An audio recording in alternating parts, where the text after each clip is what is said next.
Welcome to crunch and craft point. ഇന്ന് ഞാൻ വേറൊരു ജ്യൂസ് റെസിപ്പി ആയിട്ടാണ് കേട്ടോ വന്നിരിക്കുന്നത്. ഈ ചൂടും നോമ്പും ഒക്കെ ആയിട്ട് എല്ലാവരും തണ്ണിമത്തൻ ജ്യൂസ് നന്നായിട്ട് ഉപയോഗിക്കുന്നുണ്ടായിരിക്കും അല്ലേ? എപ്പോഴും തണ്ണിമത്തൻ ഒരേ ടൈപ്പ് തന്നെ ജ്യൂസ് അടിച്ച് കുടിച്ച് മടുത്ത് കാണില്ലേ? അപ്പോൾ നമുക്കിന്ന് വാട്ടർമെലൺ കൊണ്ട് എങ്ങനെ ഒരു വെറൈറ്റി ഡ്രിങ്ക് തയ്യാറാക്കാമെന്ന് നോക്കിയാലോ? ഞാനിവിടെ കാണിച്ചതുപോലെ 2 വലിയ ഗ്ലാസ്സിലേക്കുള്ള ഡ്രിങ്ക് തയ്യാറാക്കിയെടുക്കാനുള്ള ക്വാണ്ടിറ്റീസാണ് പറയുന്നത്. ഞാനെടുത്ത വാട്ടർമെലൺ അത്യാവശ്യം വലുപ്പമുള്ളതായതുകൊണ്ട് അതിൻ്റെ ഒരു 1/4 ഭാഗമേ ഉപയോഗിച്ചിട്ടുള്ളൂ. അതൊന്ന് കുനുകുന കൊത്തി അരിഞ്ഞിട്ട് ഒരു കയ്യിലോ എന്തെങ്കിലും വെച്ച് നന്നായിട്ടൊന്ന് ഉടച്ചെടുക്കണേ. മിക്സിയിലിട്ട് ബ്ലെൻഡ് ചെയ്യൊന്നും ചെയ്യരുതേ. ചെറുതായിട്ട് കടിക്കാൻ പാകത്തിൽ കുഞ്ഞു പീസസ് ആയിരിക്കണം. ഒരു മാക്സിമം നീക്കി കൊടുക്കാനും ശ്രദ്ധിക്കുക കേട്ടോ. ഇനി നമുക്ക് നമ്മുടെ ജ്യൂസ് മിക്സ് ചെയ്യാനുള്ള ഒരു ബൗൾ എടുത്തിട്ട് നമ്മുടെ തണ്ണിമത്തൻ ഉടച്ചെടുത്തത് അതിലേക്ക് ചേർത്ത് കൊടുക്കാം. ഇനി ഞാൻ ഇതിലേക്ക് ചേർക്കുന്നത് 1 കപ്പ് പാലാണ്, 250 ml പാൽ. ഇത് തിളപ്പിച്ചതിന് ശേഷം ഫ്രിഡ്ജിൽ വെച്ച് നന്നായിട്ട് തണുപ്പിച്ചെടുത്തിട്ടുള്ളതാണ് കേട്ടോ. ഇതുപോലുള്ള ഡ്രിങ്ക്സ് ഒക്കെ തയ്യാറാക്കുമ്പോൾ നിങ്ങൾ ഐസ് ക്യൂബ്സ് യൂസ് ചെയ്യാതെ പാൽ ഇതുപോലെ തണുപ്പിച്ചിട്ട് തന്നെ യൂസ് ചെയ്യാൻ ശ്രദ്ധിക്കുക. ഇനി നമ്മളിതിലേക്ക് ചേർക്കുന്നത് വാനില എസൻസ് ആണ്.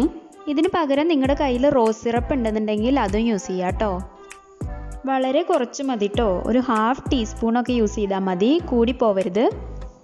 ഇനി അത് നന്നായിട്ടൊന്ന് മിക്സ് ചെയ്ത് കൊടുക്കുന്നുണ്ട്. ഇനി നമ്മൾക്ക് ആഡ് ചെയ്യേണ്ടത് പഞ്ചസാരയാണ്. 3 ടേബിൾ സ്പൂൺ പഞ്ചസാര ഞാൻ യൂസ് ചെയ്തിട്ടുണ്ട്.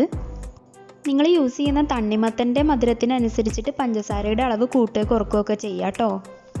ഇനി ഈ പഞ്ചസാര നന്നായിട്ട് അതിലേക്ക് അലിഞ്ഞ് മിക്സ് ആവുന്നത് വരെ ഒന്ന് ഇളക്കി കൊടുക്കാം. അപ്പോൾ ഇത്രയേ ഉള്ളൂ, നമ്മുടെ സ്പെഷ്യൽ ഡ്രിങ്ക് ഇവിടെ റെഡി ആയി കഴിഞ്ഞു. എത്ര എളുപ്പത്തിലാണ് ചെയ്തെടുത്തതല്ലേ?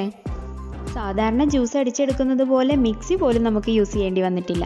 നമ്മൾ സാധാരണ ചെയ്യുന്ന തണ്ണിമത്തൻ ജ്യൂസിനേക്കാൾ കാണാൻ തന്നെ എന്ത് വ്യത്യസ്തമായിരിക്കുന്നു നോക്കിയേ. ആ ജ്യൂസിൻ്റെ ആ ഒരു ലൈറ്റ് പിങ്ക് കളറും ഇടയ്ക്കുള്ള തണ്ണിമത്തൻ പീസിൻ്റെ റെഡ് കളറും ചേർന്നിട്ട് നല്ല ഭംഗിയായിട്ടുണ്ട് കാണാൻ. അതുപോലെ തന്നെയാണ് ടേസ്റ്റിൻ്റെ കാര്യത്തിലും. നമ്മൾ മിൽക്ക് ആഡ് ചെയ്യുന്നതുകൊണ്ടും അതുപോലെ തന്നെ തണ്ണിമത്തൻ്റെ കുഞ്ഞു പീസ് കടിക്കാൻ കിട്ടുന്നതുകൊണ്ടും വളരെ വ്യത്യസ്തമായൊരു ടേസ്റ്റാണ്.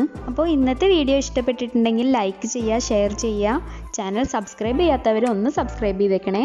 അപ്പോൾ വേറൊരു നല്ല വീഡിയോ ആയിട്ട് വീണ്ടും വരാം.